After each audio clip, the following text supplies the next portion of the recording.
Olá, eu sou Breno Zostolato, eu sou psicólogo, educador e terapeuta sexual e de casais.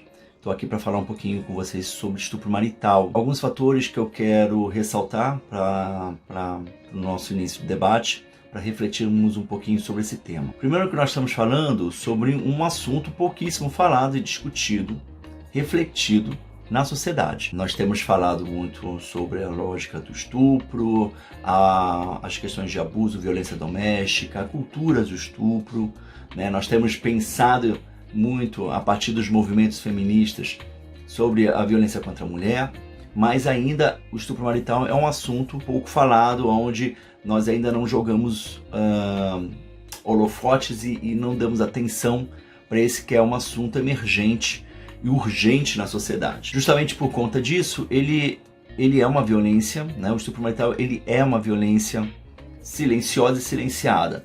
Silenciosa justamente porque a sociedade ainda não se debruça de maneira adequada para se discutir esse tema, né? Então nós temos poucas pesquisas, estudos, dados estatísticos. Aqui no Brasil é muito difícil encontrarmos, né, estudos mais específicos sobre isso. Não é à toa e não por menos que eu fui fazer uma pesquisa específica sobre essa violência. E é por isso que eu escrevi o livro junto com outro colega, o estupro marital. E é silenciada porque justamente muitas vítimas do estupro marital acabam por não perceberem e reconhecerem a violência, ou por justamente não terem o acolhimento adequado na sociedade por conta desse tipo de violência. Muitas dessas vítimas se silenciam, né, e não denunciam, não falam a respeito. Isso quando se dão conta realmente dessa violência. Mas eu acho que para pensarmos sobre estupro marital, nós temos que pensar primeiro sobre o que é o estupro. O artigo 213 do Código Penal ele vai definir o estupro como um ato de constranger alguém mediante a violência ou grave ameaça, tendo conjunção carnal ou qualquer outro ato libidinoso, né? Então isso é o que vai dizer o artigo 213 do Código Penal. Portanto, qualquer ato sexual sem o consentimento, né, das parcerias, isso é configurado, portanto, como estupro, e não necessariamente nós estamos falando apenas da penetração. Você não precisa ter, então, de fato, a penetração para você se configurar como um crime de estupro. Qualquer ato de ameaça ou violência que possa constranger ou colocar a vítima ali numa situação de ameaça, de violência diretamente, né? Tendo um ato libidinoso também associado a esse crime, né? A esse ato, a essa atitude. Portanto, nós estamos falando de um crime, né, que pode levar de 6 a 10 anos e à medida que se tem agravantes, né, então essa pena ela pode aumentar, né, chegando até 30 anos, se caso o estupro ele resulte em morte. Dito isso, a gente precisa pensar, portanto, o estupro marital dentro, né, das configurações do matrimônio, em algumas literaturas a gente também nós vamos encontraríamos termos como estupro conjugal. Bem, a conjugalidade, né, o casamento, ele é um dos fatores, muitas vezes, de invisibilidade dessa violência, né? Porque, enquanto instituição, o casamento, ele tem toda uma configuração social que faz com que as pessoas elas acabem se permitindo ou aceitando situações ali no casamento em detrimento dessa junção, né, conjugal. É quase como se as pessoas tivessem um débito com as outras a partir do momento que elas se casassem, né? E esse débito, inclusive, ele era entendido juridicamente há anos atrás como uma pessoa que está no casamento, ela tem um débito sexual com outro, ou seja, ela tem que ceder, né? Ela tem que cumprir um papel específico no casamento, entre eles a conjunção carnal, o ato sexual, mesmo que esta não queira. Então à medida que eu fui desenvolvendo algumas pesquisas para o livro, justamente, eu fui percebendo que nossa jurisdição, que vem lá de Portugal, né, das ordenações filipinas, que eram leis específicas, né, que eram vigentes em Portugal e que nós herdamos enquanto colônia. Nós herdamos essas leis. E essas leis, nós temos algumas diretrizes ali, bastante complicadas, bastante questionáveis, né? Como, por exemplo, o marido ele podia punir, né, a sua esposa com bater nela, né, como forma de punição, se ele achasse justo por algum motivo, desde que depois as marcas dessa punição não ficassem visíveis, né? Então ele podia bater na esposa, mas desde que depois as vestimentas cobrissem, né, os roxos e os machucados, porque imagina, o homem ele não podia essa violência ela não podia ser notada socialmente, porque isso denotaria, portanto, falta de controle, né, do casamento, da família. Para o homem isso não pegaria bem, né? Não seria moralmente aceito. Mas existiam leis que permitiam, portanto, a punição física do marido em relação à esposa, caso ele julgasse, ou como ele bem achasse melhor. Assim como ele poderia punir, ele poderia matar tanto a esposa quanto o amante, caso tivessem rumores, e não precisava, detalhe, ele não precisava constatar a traição, tá?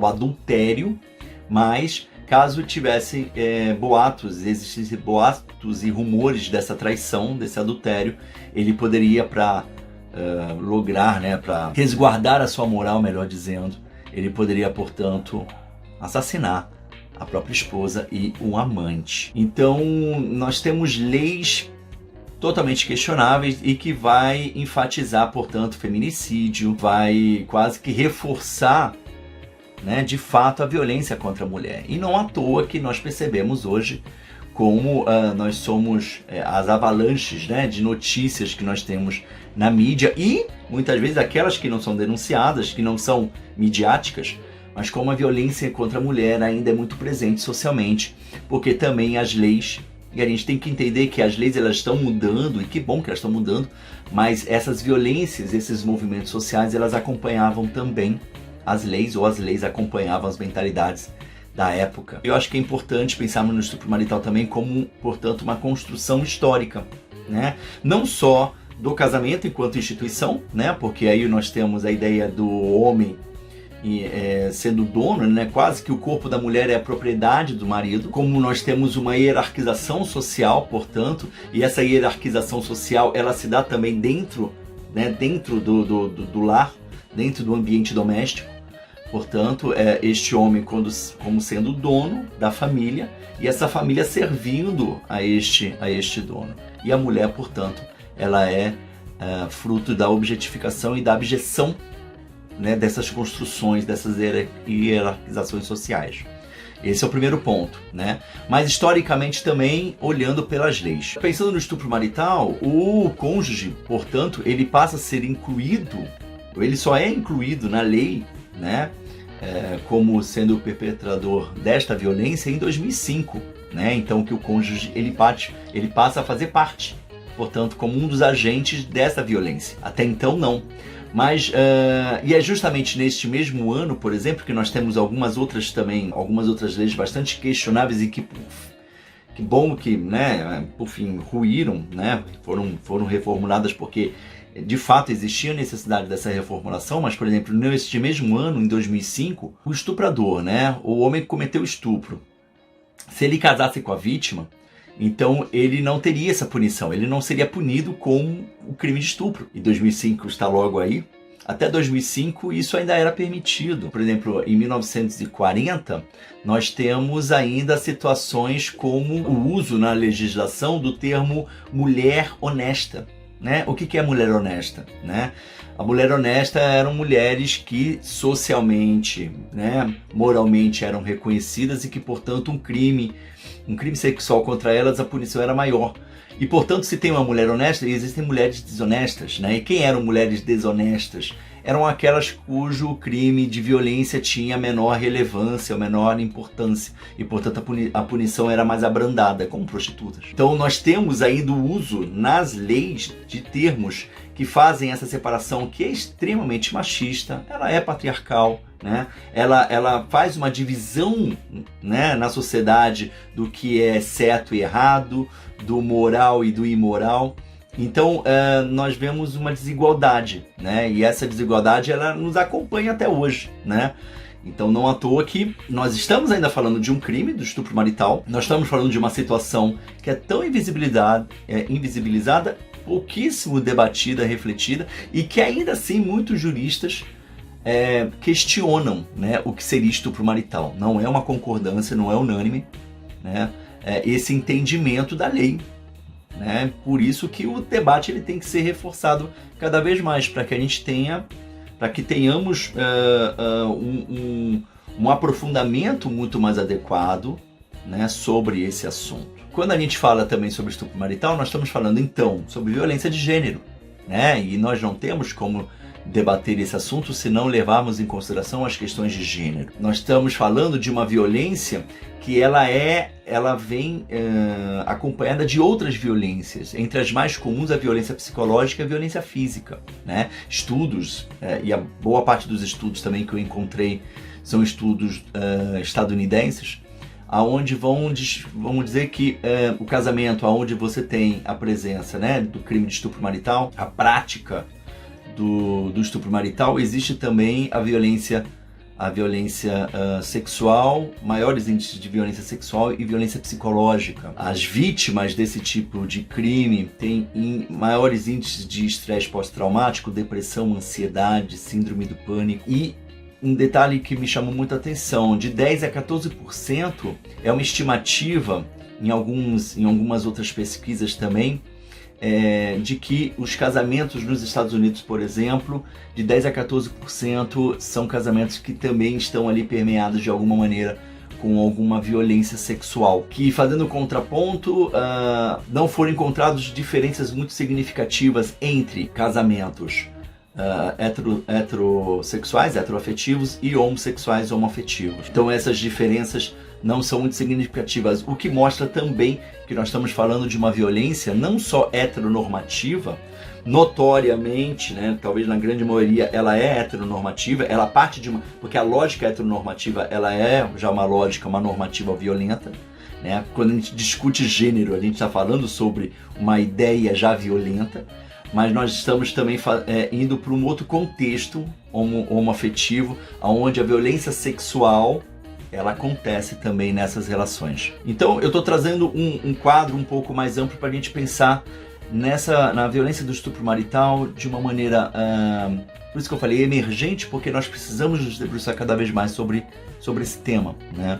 É uma violência que vem acompanhada de outras violências, então nós estamos falando, eu mencionei a violência sexual, psicológica, física, mas nós estamos falando da violência moral, nós estamos falando da violência patrimonial, nós estamos falando das outras violências associadas, né, à violência do estupro marital, que nunca acontece sozinho. E pensando também no próprio ciclo, né, de violência, né, que nós temos ali o ato de violência, nós temos o momento de tensão, nós temos o ato de violência e nós temos o momento do reconciliamento ou a lua de mel, né? É um ciclo que não cessa. E que, para se romper com esse ciclo de violência, as pessoas que envolvidas nessas violências, elas precisam perceber essas agressões, né? Elas precisam nomear, né? Dar nome, elas precisam reconhecer, e é a partir delas que muitas vezes esse ciclo ele consegue ser rompido. Mas não só as vítimas, mas a sociedade hoje vem se organizando cada vez mais para ajudar essas vítimas e para favorecer mais esses debates, olhar mais atentamente para isso e criar meios, né, recursos, mecanismos para tentar romper com esse ciclo de violência também. Não à toa agora na pandemia, no período de 2020, nós tivemos altíssimos índices de violência doméstica, justamente porque as vítimas tiveram que ficar isoladas com seus agressores. Então os altos índices de violência doméstica, né, denunciaram que na pandemia foi muito difícil para muitas vítimas, né, terem esse isolamento, ficarem junto vivendo situações assim, de violência e agressão, mas que nós percebemos que socialmente não só as leis estão mudando para tentar contemplar, né, melhor a violência de gênero e a violência contra as mulheres, mas a gente percebe que a sociedade ela tem se organizado também para poder atuar de uma maneira diferente, tentando lidar de uma maneira mais acolhedora, mais assertiva, né, com essas vítimas. Então, nós temos, por exemplo, dispositivos em celulares, aplicativos com botão do pânico, caso a vítima perceba ameaça, né, ou se sinta ameaçada ou perceba alguma violência ali iminente. Farmácias, né, por exemplo, que os seus colaboradores estão sendo instruídos, orientados a acolher as pessoas em situações de violência. Então, com um símbolo, né, o X em vermelho na palma da mão, que é um símbolo, né, de que a pessoa já está sofrendo agressão, ou qualquer pessoa, qualquer mulher ou qualquer vítima que chegue a denunciar ali as pessoas, né, então elas estão sendo orientadas a acolherem aquela vítima. Não só em farmácias, mas nós temos casos de pessoas em restaurantes, bares, que perceberam situações ali de violência, ou que a vítima conseguiu fazer uma denúncia e ali rapidamente acionaram a polícia e puderam, portanto, pegar o agressor em flagrante ou ali no momento. Então, existem situações onde a sociedade está se reorganizando para poder olhar, acolher isso da melhor maneira, ou de uma maneira muito mais adequada a essas vítimas que sempre, né, ou historicamente sempre foram silenciadas e sofreram esse tipo de omissão, né? E eu acho que isso é um fator extremamente importante, que nós temos que continuar avançando. As leis estão aí também acompanhando essas mudanças, né? Então nós temos leis que, a Lei Maria da Penha, mas nós temos a lei do feminicídio, nós temos a lei Carolina Dickmann, nós temos a lei do minuto seguinte. Este ano, né, a lei da violência psicológica, a lei do stalking, né, que foram aí sancionadas justamente para mudar esse cenário, ou tentar causar, né, algumas transformações. E principalmente pensando na Lei Maria da Penha, que é uma lei extremamente importante, que é uma lei que não só é punitiva, mas ela é, acima de tudo, ela é educativa, porque ela orienta, né, ou ela faz com que esses homens agressores participem de grupos reflexivos para pensarem sobre essas agressões. Então acho que são movimentos extremamente importantes e que trazem, né, dão luz ou jogam luz sobre esse assunto, sobre o estupro marital. Porque tá tudo enredado, né? Nós estamos falando de estupro marital, mas nós estamos falando de violência sexual, violência doméstica, violência familiar. Por isso que lá atrás eu mencionei que a gente tem que ter este olhar. O meu livro, ele é Estupro Marital, minha violência de gênero, né, histórica, que eu escrevi junto com o Carlos Teres, um colega, sobre o tema. Então convido vocês a refletirem a respeito, pensarmos um pouquinho, e estou à disposição para qualquer bate-papo. Um abraço, obrigado, até agora e até mais.